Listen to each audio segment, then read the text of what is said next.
All right, everyone, welcome in. We are here for episode number 12 of Pick and Troll. I'm coming to you live with Rex right around 12 noon Eastern.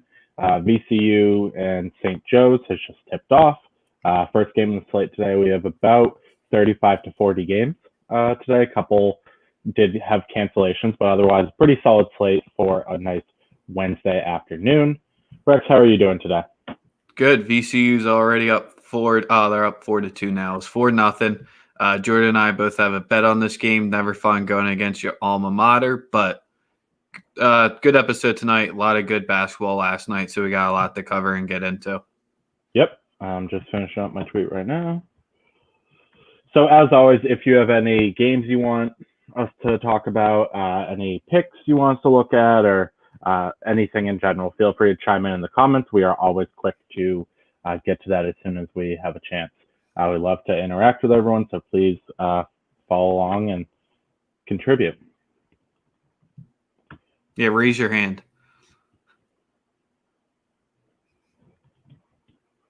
Talk CBB. Sweet. All right. So last night's slate broke even. I did. How did you do? 2-0 plus Nice. 2 units. A nice Tuesday night. Nice. Not bad. Yeah, the Ole Miss game was tough. I couldn't even watch it. I don't have SEC Network, and I wasn't going through the process of streaming it. I'd already watched 4 games and an NBA game, so I just continued on with the rest of my day. Any games that stuck out to you yesterday? Tulsa. This team is legit after a slow start. The American Conference, them, Cincinnati, and Houston were all co-champs because they all sat at 13-5 last season. Strange, UConn wasn't in there when they're supposed to be the best in the Big East, but that's for a different stream. What's up, Daryl? Love when he chimes in and hits us up. NBA guy, definitely tune into his Twitter if you want some good NBA takes. But Tulsa just grinding out another win. They beat Memphis and now they beat Houston after losing to Wichita State to start off the American play. This team just plays defense and just grinds you out. They're not fun games to watch. Their last 2 have barely broke the 60s. The one prior to Memphis was 56-49. So this Tulsa team, it looks like they're here to stay. The coach gets that team to compete, so they're a team not to be slept on. Yeah, I was listening to, before the season started, a conference preview for the American, and the beat writer they had come on, I forget where he's based out of, but he said that this Tulsa team does not mind the low-scoring games. They're going to muck it up. They're going to play dirty. They have no problem forcing the turnovers, going to the floor, and they're really going to grind teams out, and they're going to be able to pull off some big wins. So I think last night certainly fits the mold of a big win off what everyone had pretty much assumed as the conference favorite in Houston. Yeah, and they're unbeaten streak, which is the biggest thing. Top 5. It's like Tulsa's first one against a top 5 team in over 20 or 30 years. Oh, shit. I think I saw that tweet, but I kind of just glanced past that. I wasn't really paying attention to that game last night. The USF game, what did you think on that one? Man, the Yetna news, it went against us last night where nothing was tweeted out. He ended up sitting out. The game was there in street clothes. But Memphis made an early run and then kind of past that. South Florida hung with them, could have easily won that game outright, especially at the end. But USF, they were just a strong team that, I think it's more of a sign on Memphis than anything else. When I'm off for the next 2 days, I'm definitely deep diving Memphis because I need to see what's going up with them. I had them as a potential top 25 team this season, and now they're sitting at 5-5. Yeah.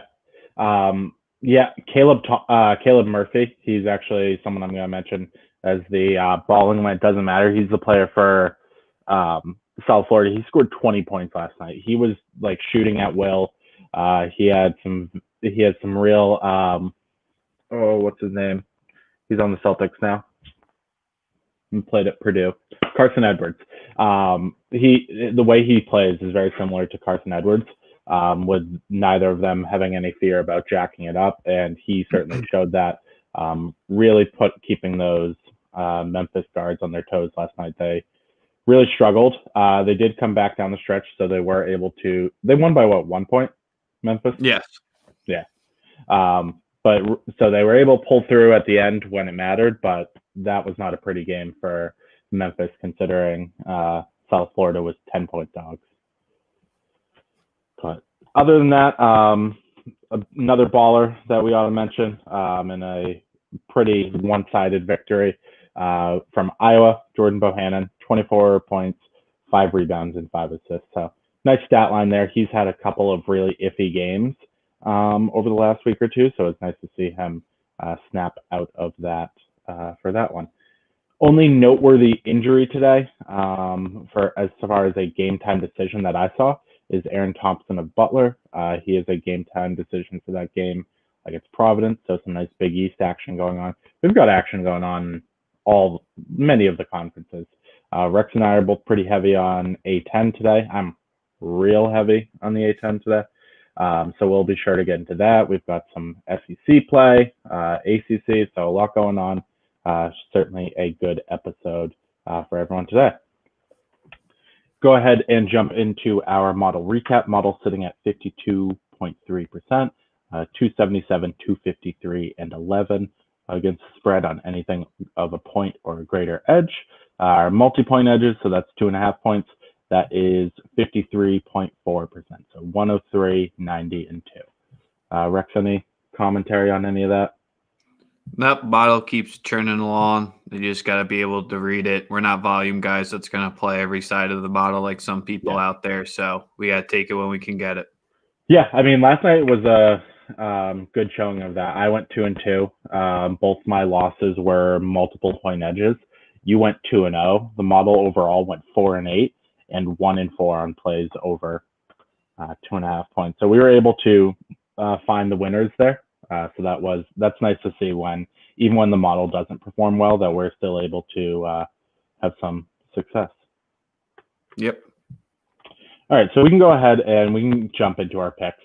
As Rex alluded to, both him and I are on VCU. That game already tipped, so I'm not going to go too much into detail on that at all.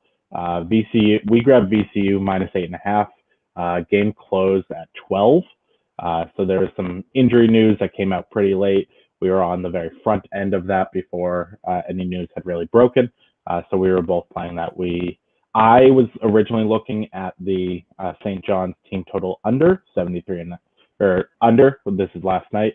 I ended up grabbing it this morning at under 73.5 minus 108. Rex? Yeah, not looking as a hot start for us. Hawks are up 8. They cannot miss right now. So let's see if they can keep that streak going. They're 3 for 3 from deep. So wow, not the start we wanted. Yeah, they have 18 points already. That is not looking good for an under when we are 5 minutes into the game. VC are probably just coming out sleepy first game back from the break. We'll see them turning around in the second half because St. Joe's is a team that's extremely streaky. I talk about Wisconsin that goes through 4-minute lulls. St. Joe's, they play so fast where they'll go through that lull, and in a minute or two, they can allow 10 points just because they're getting the shot up within 15 seconds almost every time down the court. Yep. Next game that I have a little friendly wager on with fellow Breakdown Sports contributor, actually our managing editor, Joey Brunk. So we have a bet on UMass and George Mason. I have UMass -5. We're no vig, so just like a friendly lunch dinner type wager. So that it will be nice. I do like UMass in this side. George Mason does get back Jordan Miller, who is by far their #1 player, as well as 2 freshmen. They were suspended for a couple of games, and UMass is fully healthy. Model makes this one -5.3, so not really a huge edge, or not really an edge at all to this game. Market's currently sitting at 5.5. I wouldn't bet it, but this is just a friendly bet that I have with one of our buddies. UMass's defense is terrible. They foul a ton, which is a real issue. They cannot, for some reason, they can't defend in the paint, even though they have Trey Mitchell, which doesn't totally make sense to me. And they also can't defend the perimeter.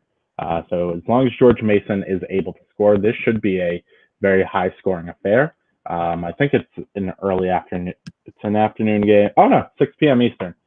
So I will be able to tune into that later on this evening on ESPN+.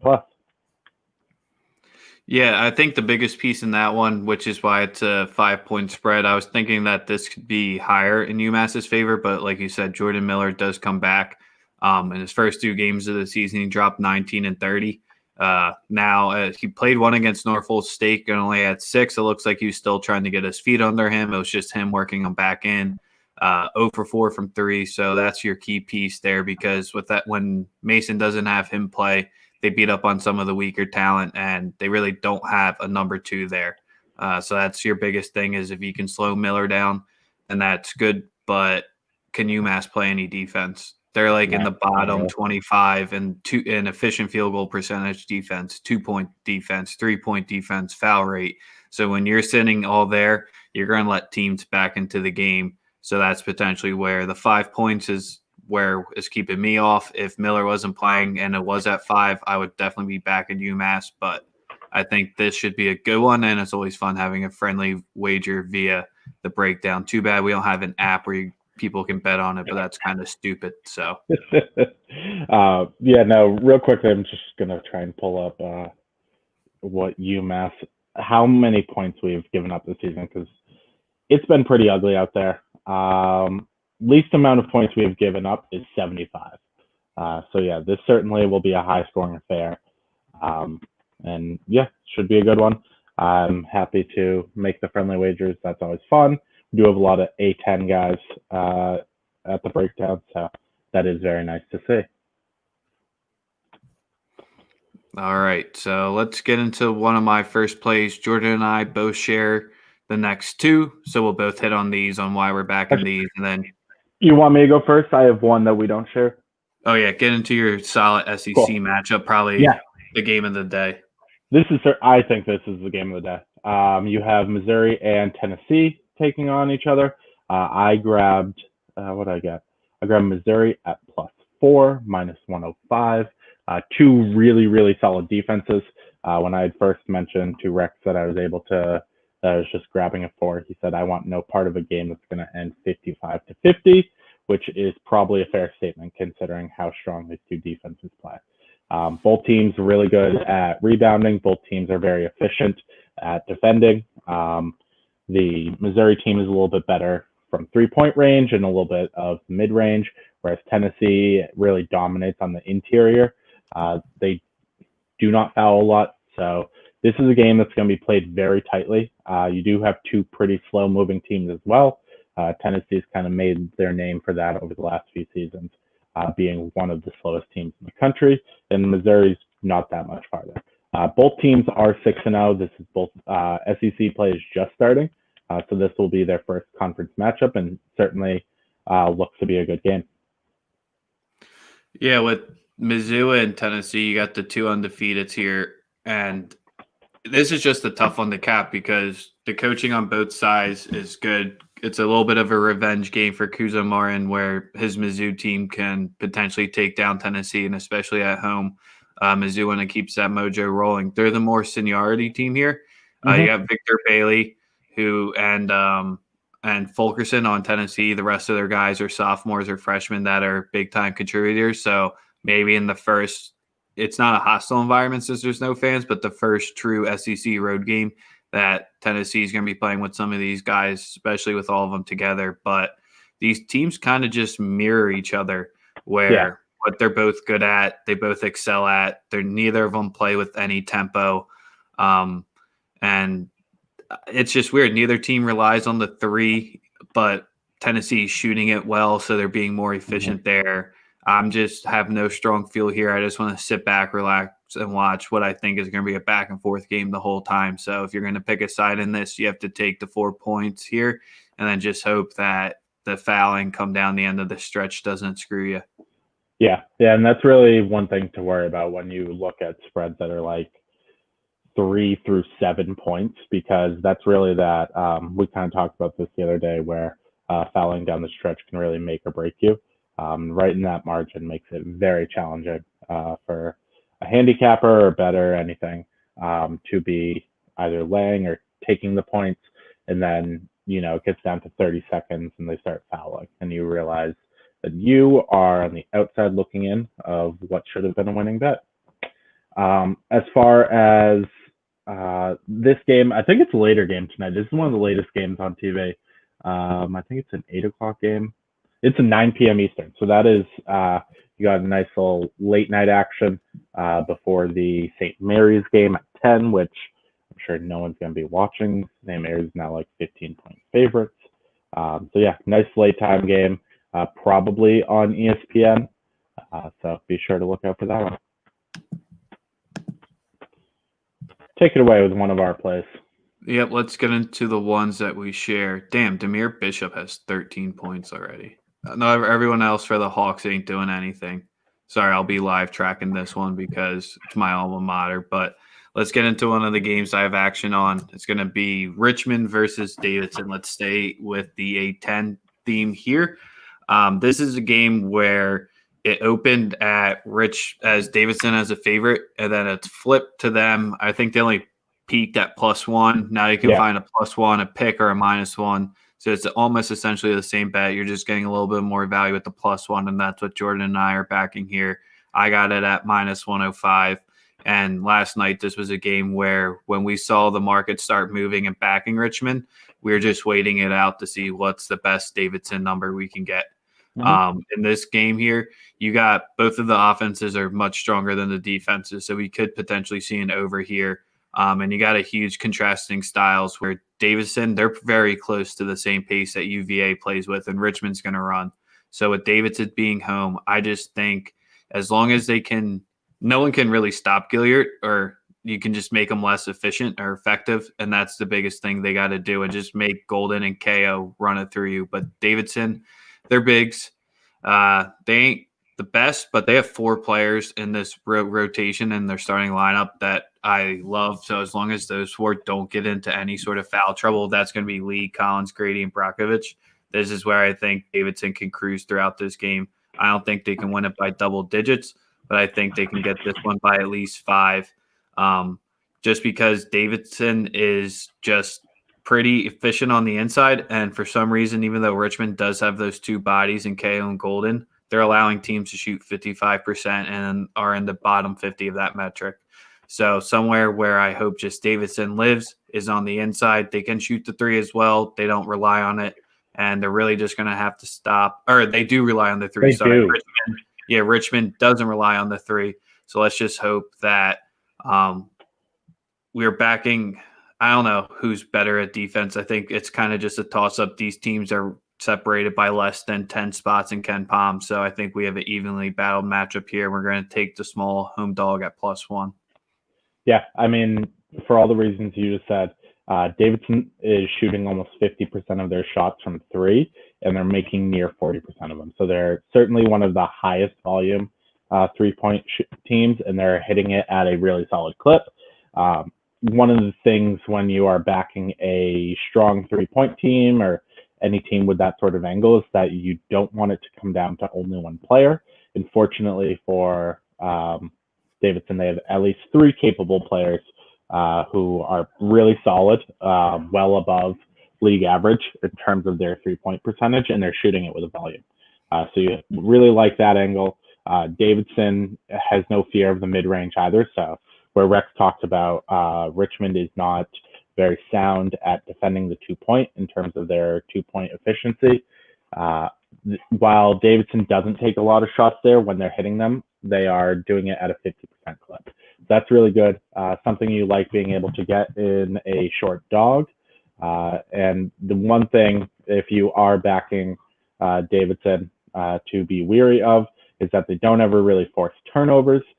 So if Richmond is able to really keep things up tempo, although they play about around the 100th tempo mark in the nation, if Richmond plays up tempo and Davidson isn't able to slow them down, perhaps that's something to look into. But I think Davidson's shooting will keep them in this game throughout. Yeah, and then just the last point is the spot where I'm going to get more weary is because I think both teams are going to thrive near the bucket in this game, unfortunately. So you're going to see it go back and forth. Is Davidson keep them to 1 and done? Richmond hasn't proven that they can hit the boards yet. This ain't going to be the first game where they can prove it. So as long as they keep them to that 1 possession and 1 chance, that's where I like Davidson even more to run out with this one. But A10, You never know what can happen. It's at a pick 'em for a reason. These two teams are they're fighting for the top 4 spots in the A10. It's going to be deep. Yeah. You're going to have probably 5 or 6 teams in the A10 finish in the top 100 of Ken Palm. Yeah, SLU, Richmond, Dayton, St. Bonaventure, and Davidson, right? Those are your 5? Yeah, you could give them, and then Rhode Island's going to be up there. Oh, yeah, you're right. With how fast they play, they're really a matchup. And then the big one today where it's questionable just because they haven't played since December 2nd, but was Duquesne. They haven't shown much, but as of right now, I think Ken Palm has them right as a fringe 100, so that's another team where you could have up in there. Yeah, and lots of good names out of the A10 this year. You got Fats Russell, Bones Highland. I love Bones. Or not today, I do, even though he's playing St. Joe's, but Bones Highland, that's the people are wondering, Rex, can you give us a live reaction to St. Joe's not scoring in the last 3 minutes? Did we not say that maybe 5 or 10 minutes ago in this stream? BCU just hasn't put together that good run yet where they are making them pay for it, but it'll come. Yep, that it will. So let's go ahead and move on to the second game that we share. I straight up tailed you, so I'm actually going to turn the mic over to you, let you take the lead on this one for the ACC matchup we have. You don't want to take your favorite hometown school in Boston College and talk about them first? Not really. Not a big Boston College guy. It's their wannabe Notre Dame Irish, and don't get me even started on Notre Dame Irish. But yeah, not a big BC guy, unfortunately, to many of my friends who are from the area and are very loyal to the Eagles. Yeah, so with NC State, Joey B loves to call him little brother, but they showed up UNC in their last game, so he had to take that one on the chin there. And they're going to Boston College here, and I just think NC State could potentially drub this team and win by 20. Is it going to happen? Because we've seen Boston College sitting at a 2-5 record. They kind of hang into the game. Syracuse, they got blown out. Florida, they got blown out. But then at Nova, St. John's, and Minnesota, they hung in pretty well. They beat Rhode Island and beat Maine, so Boston College should be beating Rhode Island, but we haven't always seen them own the A10 schools. So this is where I don't want to lay the 9.5 with NC State, so I'm going to take the team total over 80.5. I got that at -110 just because Boston College defense has been very leaky. They allowed Syracuse to put up 100. They allowed Minnesota to get the 85, even though it had overtime, and they allowed Florida and St. John's to both get over 90. So that's where this NC State offense is at a top 50 rate right now. They've covered this number 4 times and would have pushed on it once. So this is where they didn't get it to Campbell, which is fine. They just were invested. SLU has a different level of defense. We're high on the Billikens, but they're going to be off for 2 weeks. So it's going to be a shame to see if this rest could do something to them.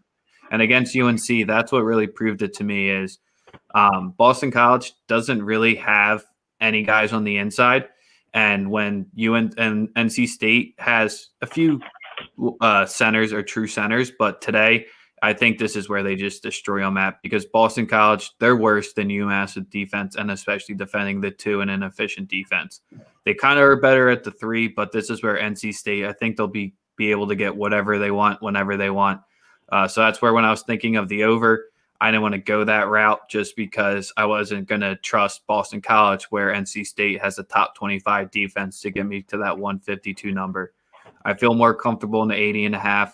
I do expect NC State to force a decent amount of turnovers. They don't get to the line well, so that's where both of these teams are going to run with pace, both top 100 tempo. I just think this screams over 80.5. My dogs are in a full-fledged brawl right now. For me, this could play very much like Syracuse and BC did earlier in the season, where Syracuse forces a lot of turnovers. The defenses between North Carolina State and Syracuse are actually very similarly rated, so I see Boston College having some issues. North Carolina State, like you mentioned, they don't have trouble shooting the 3. They're one of the top 50 3-point teams in the nation, going against a team that does not defend the 3 well at all. You talked about how poor BC is on the interior of their defense. Unless BC is able to keep pace, this is incredible. Unless BC is able to keep pace, I can see them really struggling to keep this with inside of 10 points. And I certainly think that NC State has no problem breaking 80 and hitting our number here. Yeah, it's a shame where DJ Thunderbrook has missed the past few games for NC State. I haven't seen anything on his status for today, but it does say it's questionable, so hopefully he can get back tonight. And if he is in this lineup, I like this so much more. I'm fine with it without him in there. But if we are able to get Thunderbrook in here, that's just going to do so much for this over. And then Cam Hayes came back. He got only 11 minutes against North Carolina. He got the extended break over this holiday, so that's where I think he'll be back at full health and we'll be ready to roll. And this total 80.5 soars over. Yeah, I'm right there with you. Viewers are now curious what your thoughts are on St. Joe's now being scoreless in the last 4.5 to almost 5 minutes. Just typical St. Joe's basketball. I would probably, if I had no side and wasn't fading them, I'd probably be sitting on my couch being pretty pissed right now because it's just how they start. They got hot at home and they went 3 for 3 from 3. You made a joke that they are not a great 3-point shooting team whatsoever, even though they'll shoot till, each one of them could be 0-10 and they're still going to shoot it. We saw Oubre break it last night, so good for Oubre. I saw someone tweet 0 Oubre, which I thought was a little mean, but now they can't do that anymore. But yeah, the live is is VCU minus 7.5. If anyone's watching and you didn't get in that 8.5 action earlier, lay that 7.5 right here. And I think we'll get it easy. Yep, I'm right there with you. So just a quick recap of our bets before we get on to some trolling. We certainly VCU is now leading. Yeah. Yeah. You guys you're playing well. What's the score? Go Hawks. 23-21. Nice. It was in 6 minutes left? Yeah, Go Hawks. Yeah, you gotta love it. That's 5.5 minutes without a bucket. You kind of hate to see it when you're an alum. Recapping the bets that we have currently, both Rex and I have VCU minus 8.5 pending. I grabbed it at minus 110. I also have St. John's under 73.5 at minus 108. I have my little friendly no vig wager on UMass minus 5 versus George Mason. We both grabbed Davidson plus 1. I got it at minus 110 versus Richmond. I have NC State team total over 80.5 minus 110 versus Boston College. And then I have Missouri plus 4 minus 105 taking on Tennessee. So would you have 7 plays if the Billikens didn't keep it in, or did you get one in to replace the Billikens? I put one in to replace the Billikens. I put in the Mizzou bet. So that was your replacement one. So you got a nice 6-pack for today. New Year's Eve where you can sit back and watch some good basketball. Exactly. But 2 will be done in an hour, so maybe we can find some more later action if we get some lines to move. That was the biggest thing I saw today is we didn't see anything huge line movement wise today. Not until pretty late. I mean, there was a few games that I was texting with someone with me. There was Fresno. There was a little bit of steam there. That was a decent overnight number if you're willing to bet on a team that's played like 2 games. Belmont and Murray State, that line moved like 3 points. Not totally sure on that one. Actually, I have my screen right here. Let's see if there are any other big movers to mention. So the 2 games I just wanted to mention real quick, which were one's definitely going to be a bet regret I'm going to have if Miss State ends up coming through. That was a team I was eyeing to fade Georgia. That opened at like 3. It's now down at 2. Potentially going to look at a live number there, but fading Georgia seems like a good spot where they've played absolutely nobody so far this season. And going up against a Miss State team that hasn't beat anybody but lost their 3 prime matchups that they had. The second one was Florida. We saw that open at minus 6 last night. Me and you were both saying that's a fishy line. That was almost on the rat line level. That's at to -7 now. I think that's the public finally saw it, started to realizing and fading Vandy because, man, this Vandy team, it could get real ugly real quick in SEC play. Yeah, one for me to mention is one that I was trying to get on. I was looking for a -4. That was Ohio taking on Bowling Green. So it was sitting at 4.5. I wanted a 4. It is now up to 6. So I did not bet it, and it's currently sitting at 6. So we might have some bet regret there. We could have our teams that we like cover regardless of the steam that they received in our decision not to bet them. But that's something you got to live with.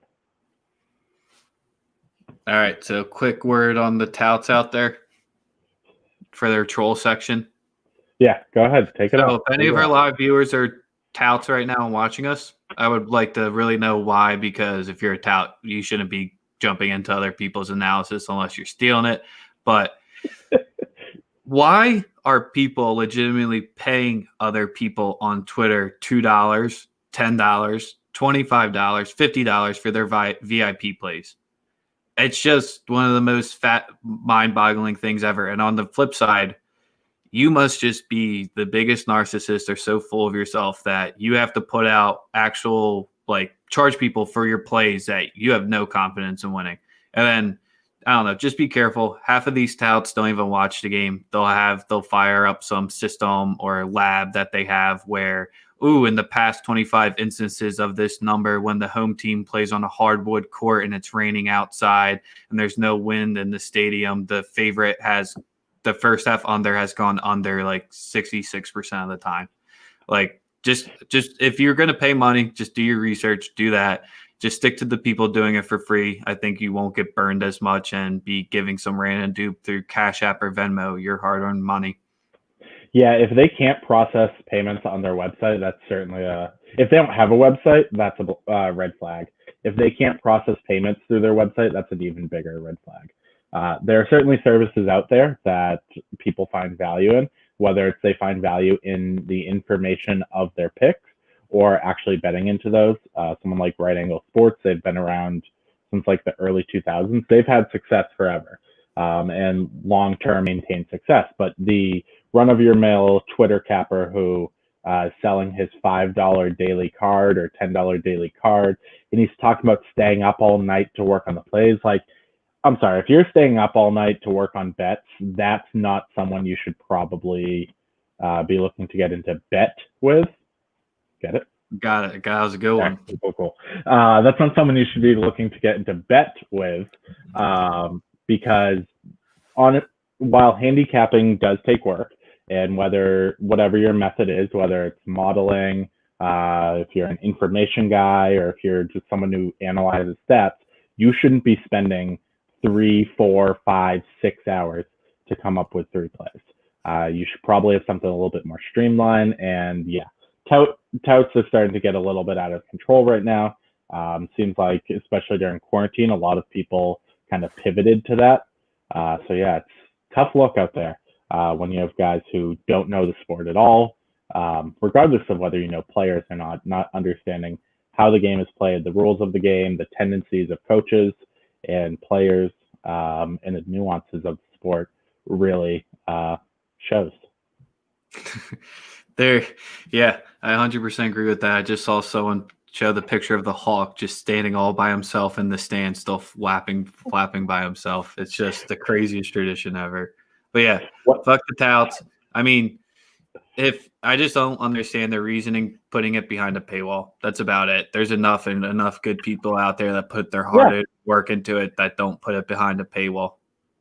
Or, I mean, there are services you can pay for to get certain statistics. DFS people like to use, like DFS lineup optimizer, stuff like that. Like, using tools to make yourself a better handicapper is great.